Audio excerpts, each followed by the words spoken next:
Hello friends, welcome to my channel. Today we are going to study chapter third of class 10th.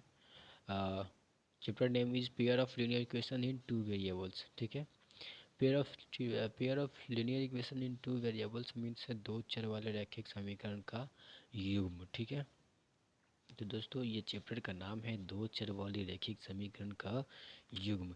हमने सोचा इसके पहले इसका objective लाओ, लेकिन सबसे पहले इसका कंसेप्ट जो है बहुत ही आसान है, बहुत ही लाजवाब है. एक ही वीडियो में मैं आपको समझा दूंगा, आपको इसके बाद कहीं और देखने की ज़रूरत नहीं पड़ेगी.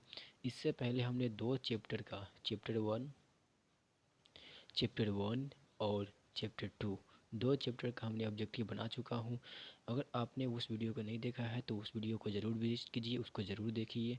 ठीक है, चलिए आज मैं इस वीडियो में चैप्टर 3 यानी कि दो चर वाले रैखिक समीकरण का युग्म क्लास 10th का ये लेकर के आया हूँ. ठीक है, इसको मैं अच्छे से समझा दूंगा कि क्या होता है ये. इसको मैं शॉर्ट समराइज करके बताया हूँ. ठीक है, देखिए चैप्टर का नाम क्या है दोस्तों, दो चर वाले रैखिक समीकरण का युग्म. क्या है, दो चर वाले रैखिक समीकरण का युग्म. इसको इंग्लिश में बोलते हैं pair of linear equation in two variables. ठीक है दोस्तों, चलिए देखिए आगे देखिए. Pair of linear equation in two variables यानी कि दो चर वाले रैखिक समीकरण का युग्म. इसको हल करने का दो मेथड है. कितने मेथड है दोस्तों, दो मेथड है. सबसे पहला मेथड है ग्राफीय मेथड, ग्राफीय विधि जिसको बोला जाता है. दूसरा मेथड है बीज गणितीय विधि यदि बीजीय विधि. क्या बोला जाता है दोस्तों, बीजीय विधि. चलिए देखिए आगे देखिए. बीजीय विधि को सॉल्व करने का तीन मेथड है. कितने मेथड है, तीन. पहला प्रतिस्थापन विधि, दूसरा विलोपन विधि, तीसरा वर्ज गुणन विधि. दोस्तों कितना है, प्रतिस्थापन विधि, विलोपन विधि और वर्ज गुणन विधि. ठीक है दोस्तों, चलिए आगे देखिए. अगर हम अनुपातों की तुलना करके बताएं, मतलब इससे पहले हम थोड़ा सा आपको बता देना चाहते हैं प्रतिस्थापन विधि क्या होता है. तो प्रतिस्थापन विधि में हम दो समीकरण दिया रहेगा, जैसे एक्स प्लस वाई बराबर अगर 2 दिया है और दूसरा एक्स माइनस वाई बराबर अगर कुछ भी दिया है 4 दिया है 6 दिया है, तो हम एक एक्स को हम क्या करते हैं दूसरे एक ही चर के रूप में इसको हम मान लेते हैं. जैसे कि अगर हम फर्स्ट समीकरण इसको मान लें फर्स्ट समीकरण, इसको मान लें सेकंड समीकरण, तो क्या करते हैं हम दूसरे समीकरण में एक्स का मान निकाल लेते हैं. तो 4 प्लस वाई ये एक्स का माना जाएगा. अब इस एक्स के मान को हम क्या करते हैं, कोई एक समीकरण में सब्स्टिट्यूट कर देते हैं, यानी कि प्रतिस्थापित कर देते हैं, रख देते हैं. तो उससे हमें क्या होता है, एक्स का मान या वाई का मान निकल के आ जाता है, और उसी प्रकार से हम एक्स और वाई दोनों का मान निकाल लेते हैं. ठीक है दोस्तों, चलिए इस प्रकार से ये प्रतिस्थापन विधि द्वारा हल हो जाता है क्वेश्चन. दूसरा है विलोपन विधि. तो विलोपन विधि में वही बात है, एक्स प्लस वाई अगर लिखा रहे, दूसरा रहे एक्स 2x माइनस वाई बराबर 4 और इधर 6 कुछ भी रहे, तो हम क्या करते हैं एक समीकरण को एक ऐसे से गुना करते हैं ताकि दोनों का कौन जो चर का मान है वो बराबर हो जाए और उसको घटाने पर. जैसे अगर हम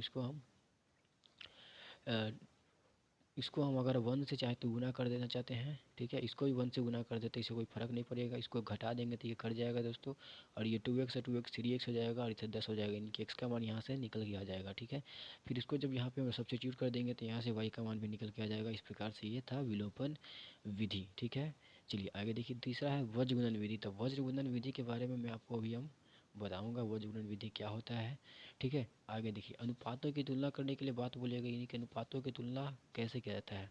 जैसे अगर a1/a2 b1/b2 c1/c2 तीनों बराबर रहेगा, तो ऐसे में दोनों जो इक्वेशन दिया रहेगा उसका जो लाइन ड्रॉ होगा ग्राफ पर वो कैसा होगा दोस्तों, संपाती होगा. कैसा होगा, संपाती होगा. और इसका अपरिमित रूप से अनेक हल होता है. अपरिमित रूप से यानी कि इसका बहुत सारा हल होता है, क्योंकि संपाती रेखा है, लिनियर रेखा एक ही पॉइंट पे सब आएगा, तो मतलब इसमें क्या होता है, बहुत हल होता है. ठीक है, चलिए आगे देखिए. अगला है अगर a1/a2 जो है b1/b2 और c1/c2, तो इसमें कोई बराबर नहीं है दोस्तों. तो इसमें इसमें जो ग्राफ होगा, इसका ग्राफ ड्रॉ होगा, जो दो इक्वेशन दिया रहेगा उसका कैसा होगा, प्रतिच्छेद करती हुई रेखाएं बनेगा. कैसे बनेगा, प्रतिच्छेद करती हुई रेखाएं बनेगा. और इसका एक हल होता है, केवल एक हल होता है, यानी कि यूनिक हल होता है. ठीक है, आगे देखिए. अगला है अगर a1/a2 बराबर है, a1/a2 बराबर है, लेकिन a1/a2 b1/b2 के बराबर है, लेकिन c1/c2 के बराबर नहीं है, तो इस प्रकार से इसका ग्राफ बनता है समांतर रेखा. कैसा बनता है, समांतर रेखा. इसका कोई हल नहीं होता है. ठीक है, आगे देखिए. अगर रैखिक समीकरण का युग्म जिस जो दिया रहेगा वो उसका कम से कम एक हल होगा, कम से कम अगर एक हल होगा तो उसको संगत बोलते हैं। क्या बोलते हैं? संगत। उसी को कंसिस्टेंट बोला जाता है। और अगर जो रैखिक समीकरण का युग्म दिया रहेगा यानी कि जोड़ा में जो दिया रहेगा जिसका कोई हल नहीं होगा, जिसका कोई हल नहीं होता है, उसको असंगत यानी कि इनकंसिस्टेंट युग्म कहा जाता है। ठीक है दोस्तों, चलिए आगे देखिए। आगे अगर हम बात करें वर्ग गुणन विधि के बारे में तो हमें आपको प्रतिस्थापन विधि, विलोपन विधि पढ़ा दिया है। वर्ग गुणन विधि में देखिए क्या होता है।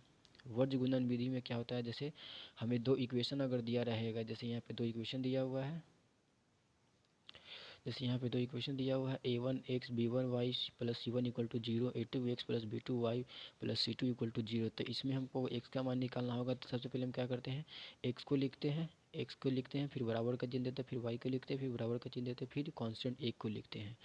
एक्स को लिखने के लिए हम क्या करते हैं, एक्स के मान को ढक लेते हैं। जब एक्स के मान को ढक लेंगे तो उसके बाद क्रॉस कर देते हैं, इसको क्रॉस कर देंगे, जो कि आएगा यहाँ पे लिख देंगे। ठीक है। उसके बाद हम वाई के मान का निकालने के लिए, वाई के मान को निकालने के लिए वाई को ढक देंगे, जो आएगा उसको हम ऐसे क्रॉस कर देंगे, वो यहाँ लिख देंगे। ठीक है। अगर कांस्टेंट निकालना होगा तो कांस्टेंट के आने के लिए कांस्टेंट को ढक देंगे, बाकी जो होगा उसको क्रॉस कर देंगे। इससे क्या होगा, हमें एक्स वाई और एक्स वाई का मान निकल जाएगा दोस्तों। ठीक है। तो ये था वन शॉट। इसके अलावा आपको कोई कहीं भी जाने की ज़रूरत नहीं है, बस इस वीडियो को देख लीजिए। इसके बाद आपको चैप्टर थर्ड यानी कि pair of linear equation in two variables जो चैप्टर है, ये बहुत ही आसानी से समझ में आएगा। अब ज़रूरत है इसका क्वेश्चन बनाने का, तो आप क्वेश्चन ज़्यादा से ज़्यादा अटैम्प्ट कीजिए। इससे क्या होगा कि आपका प्रैक्टिस होगा। ठीक है। चलिए फिर आज के लिए इतना ही, फिर मिलेंगे अगली वीडियो में। तब तक के लिए बाय।